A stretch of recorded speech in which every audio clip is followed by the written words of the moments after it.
covers up. Combat sports are all about the knockouts and that raw, brutal intensity, right? But let's be honest, sometimes it's the crazy, out-of-nowhere fight endings that steal the show. You know, the kind of moments that make you forget about the punches and focus on what just happened. He just disregarded his power. He just got too cocky. Like when the fighter who's losing the whole match suddenly turns it around. Or, yeah, when someone bites off part of an ear. You know exactly where this is going. So buckle up, because we're diving into those insane fight moments that have been etched into history, proving that anything can happen in the ring. And now heavy shots, but he fired a kick. So we are starting with Conor McGregor, UFC 194, and Jose Aldo. Because back then, Aldo wasn't just another fighter. The guy had been undefeated for 10 years. A whole decade.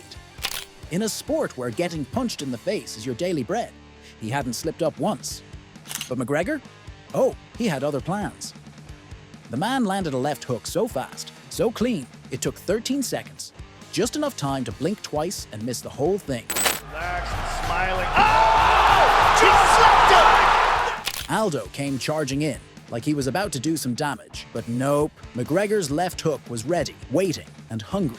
Aldo throws a punch, probably thinking, I got this. But by the time his fist got anywhere near McGregor, the dude was already on the mat. It was lights out. That's what makes this moment so iconic. It wasn't just about the knockout. It was about how instantly everything flipped. The 10-year reign was gone, evaporated with a single punch. He threw. Slept. And now, if we're diving into shocking fight endings, let's talk about Mike Tyson and the whole ear-biting disaster. I mean, seriously, who thought the rematch with Evander Holyfield would turn into that? Tyson was coming off a loss, so everyone was hyped for his big comeback, expecting him to go all-out beast mode and get revenge. But instead of landing some knockout blow, Tyson decided the best strategy was biting Holyfield's ear off. Yeah, you heard that right. Oh, and some nasty stuff in there. There needs to be a bite almost. Holyfield is very unhappy. Look at this. In the third round, clearly frustrated with Holyfield's headbutts and the fact that he was getting outboxed, Tyson snapped, like full-on meltdown. He bit Holyfield's ear, and not just a nibble, he bit off a chunk. Holyfield needed 36 stitches to fix that mess. Tyson, though? He didn't just lose the fight. He got slapped with a $3 million fine and lost his boxing license for a bit. Tyson went from being feared for his fists to being remembered for, well, having a pretty vicious bite. Very, very hot indeed in there. Holyfield was outraged by that. Now what is the referee going to do? And what if I told you there was someone even more vicious than Tyson? Yeah, you heard me right. Anderson Silva. The guy turned the octagon into his personal playground, but his fight against Chael Sonnen at UFC 117? Now that's a story of epic proportions. And this is the difference between the... Silva, the middleweight champ who everyone thought was untouchable, strutted into that fight like royalty. But Sonnen? Oh, he came ready to feast, and he wasn't there to eat punches. He made Silva eat gloves that day. From the very first bell, Sonnen made it his mission to bully Silva in a way we hadn't seen before. He took Silva down over and over again. Sonnen clocked in over 20 minutes of control time. And trust me, in a 25-minute fight, that's practically the whole show. Every round, Sonnen was all over Silva, landing punches and ground strikes like he was on a mission to demolish the champ. To lock on that body triangle to slow the assault.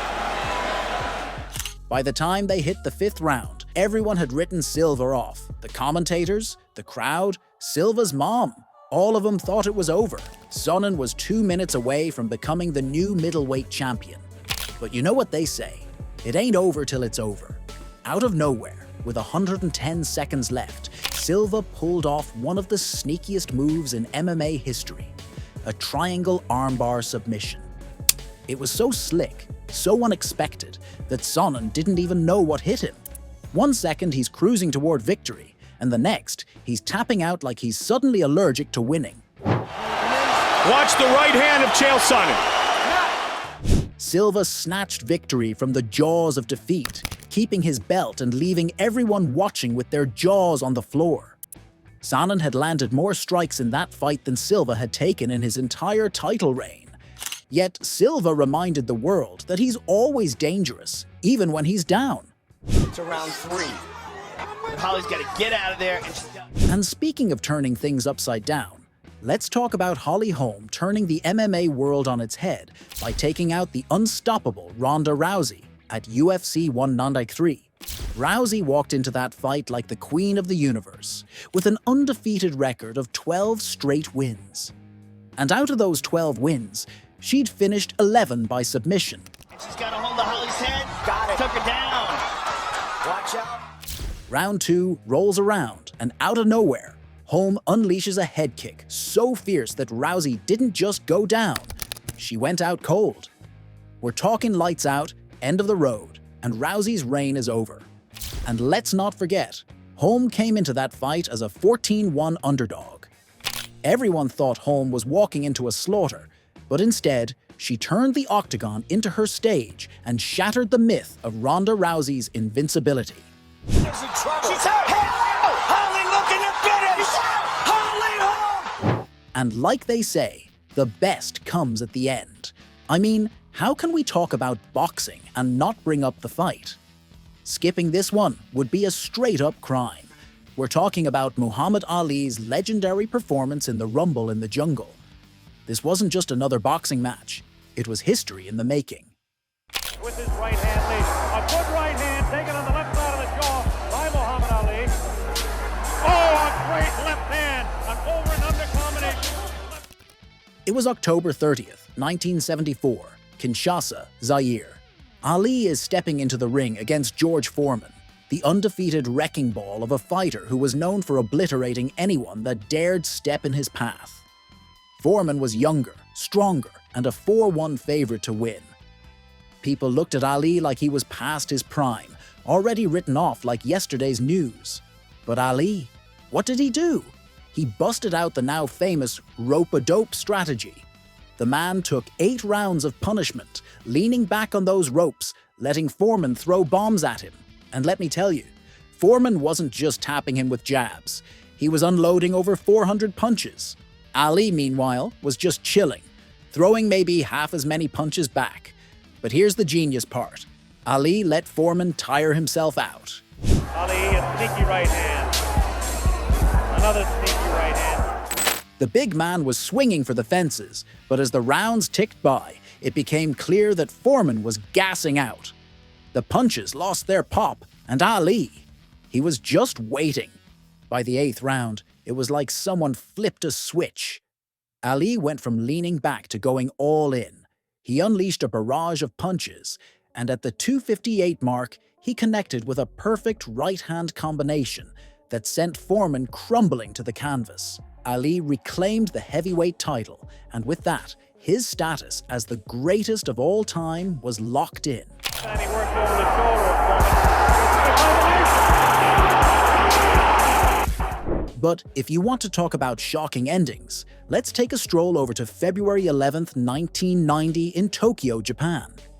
That's the night James "Buster" Douglas pulled off the biggest upset in boxing history by knocking out Mike Tyson.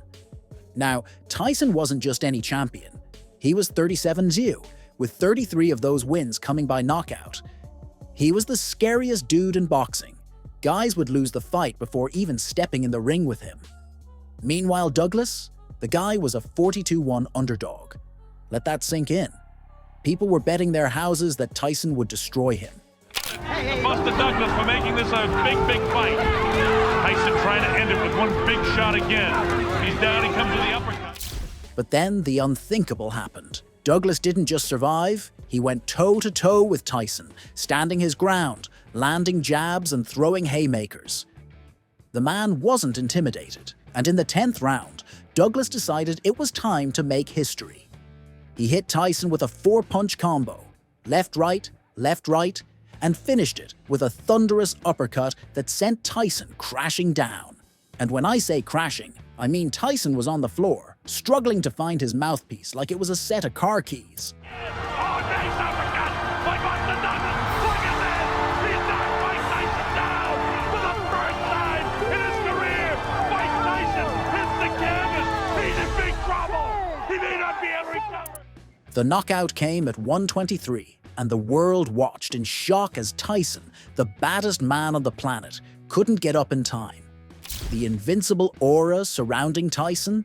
Gone. Just like that, the legend was shattered, and Buster Douglas walked away with one of the biggest upsets in sports history. But wait, did I miss a fight with an even crazier ending? If you think so, drop it in the comments below, and let me know which fight had the most unexpected finish for you. And hey, don't forget to hit that subscribe button and give this video a like. Your support means everything.